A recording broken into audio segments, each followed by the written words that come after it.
இன்று ஒரு இனிய தகவலில் இன்னைக்கு ரொம்பவே ஒரு சுவாரஸ்யமான தகவலோட வந்திருக்கேங்க. ராமர் உண்மையா, நித்திய தெய்வமா, கூப்பிட்ட குரலுக்கு ஓடி வருவாரா? இந்த கேள்விகளுக்கு பதிலாகத்தான் இன்றைய பதிவு இருக்க போகுது. நமக்கு துளசிதாசர் அப்படிங்கிறவர் தெரியும். அவர் ராமாயணத்தை வடமொழியில் ராமசரிதமானஸ் அப்படின்ற பெயர்ல எழுதினவர். இவருடைய வாழ்க்கையில் நடந்த ஒரு சுவாரஸ்யமான தகவலை தான் இன்னைக்கு பார்க்க போறோம். இவர் ஒரு வாட்டி இமயமலைக்கு ஒரு பயணம் போயிட்டு வந்து அப்படியே அடிப்பகுதிக்கு வரும்போது, அதாவது இமயமலையினுடைய அடிவார பகுதிக்கு வரும்போது அங்கே இருக்கக்கூடிய அழகிய அடர்ந்த காட்டை பார்க்குறாரு. அங்கேயே உட்காந்து அங்கே வரவங்களுக்கு எல்லாத்துக்குமே ராமகாதையை சொல்லிக்கிட்டே இருக்காரு.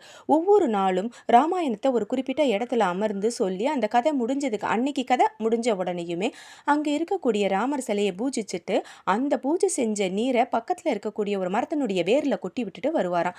இதே தினமுமாக பண்ணிக்கிட்டே வந்திருக்காரு. அப்போ அந்த மரத்தில் இருந்த ஒரு கெட்ட ஆவிக்கு இந்த ராமாயணத்தை பண்ணிட்டு அவரை பூஜை பண்ணதுக்கப்புறம் வர அந்த தண்ணியை அது மேலே கொட்டின உடனேயும் அதுக்கு என்ன ஆச்சு அப்படின்னாக்கா, அந்த கெட்ட தன்மை போய் புண்ணிய ஆத்மாவாக மாறி மோட்சம் கிடைச்சிருச்சான்.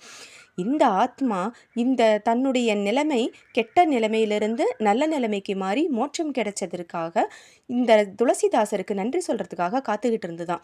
துளசிதாசர் இந்த ஆத்மாவை பார்த்த உடனே பயந்து போய் ராமராமன் கத்த அந்த ஆத்மா சொல்லிச்சா, என்னை கண்டு பயப்படாத, எனக்கு புண்ணிய ஆத்மாவாக மோட்சமும் கிடைச்சிருச்சு, அதனால நான் விண்ணுலகுக்கு போக போறேன், என்னுடைய நன்றியை சொல்லத்தான் நான் இங்கே வந்தேன் அப்படின்னு சொல்லிச்சான்.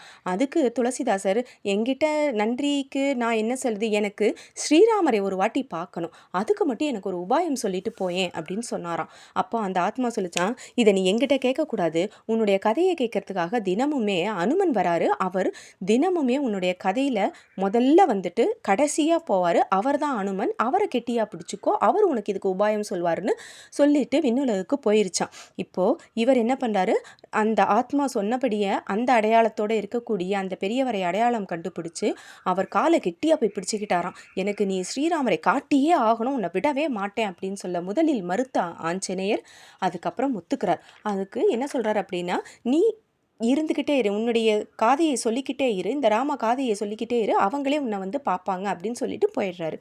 அப்போது அடுத்த நாள் காலையில் அவர் ஏதோ ஒன்று எழுதிக்கிட்டே இருக்கும்போது 2 ராஜகுமாரர்கள் குதிரையில் அவரை கடந்து போகிறாங்க. அவரை பார்த்துக்கிட்டே போகிறாங்க. ஆனால் அவர் தான் ஆழ்ந்த சிந்தனையில் இருந்ததுனால அவங்கள கவனிக்கலை. அடுத்த நாள் ஆஞ்சநேயர் கேட்க, இந்த மாதிரி நான் கவனிக்கலைன்னு அவர் சொல்லி கதறி எனக்கு இன்னொரு வாய்ப்பு கொடுக்கணும்னு கெஞ்சி கேட்டுக்க, அப்போது ஆஞ்சநேயர் சொல்கிறாரு, நீ சித்திரக்கூடத்துக்கு போ, அங்கே உனக்கு இதுக்குரிய வழி கிடைக்கும் அப்படின்னு சொல்கிறாரு. சித்திரக்கூடத்துக்கு துளசிதாசர் போகிறாரு. மந்தாகினி நதியினுடைய கரையில் உட்காந்து இதே ராமகாதையை திருப்பி திருப்பி சொல்லிக்கிட்டே இருக்காரு. அப்போ ஒரு நாள் அந்த மந்தாகினி நதியில் குளிச்சுக்கிட்டு வந்தவங்க எல்லாருமே சந்தனம் கேட்டிருக்காங்க. அப்போது 2 இளைஞர்கள், ஒருத்தர் கருப்பா ஒருத்தர் நல்ல சிகப்பா, 2 பேரும் சந்தனம் கேட்டாராம் இவங்க கிட்ட. அப்போ இவருக்கு முதல்ல அடையாளம் தெரியல, சந்தனம் வைக்க போனவரால் சந்தனம் வைக்கவே முடியலையாம். அப்போ சிரிச்சுக்கிட்டே ராமர் அவரோட கையிலிருந்து அந்த சந்தனத்தை வாங்கி தானே இட்டு கொண்டாராம். அப்போது இந்த வந்தவர் ராமர் தான் அப்படிங்கிறத அடையாளம் கண்டுபிடிச்சாராம். கண்ணீர் விட்டு கதறி அவர்கிட்ட நன்றி சொல்லி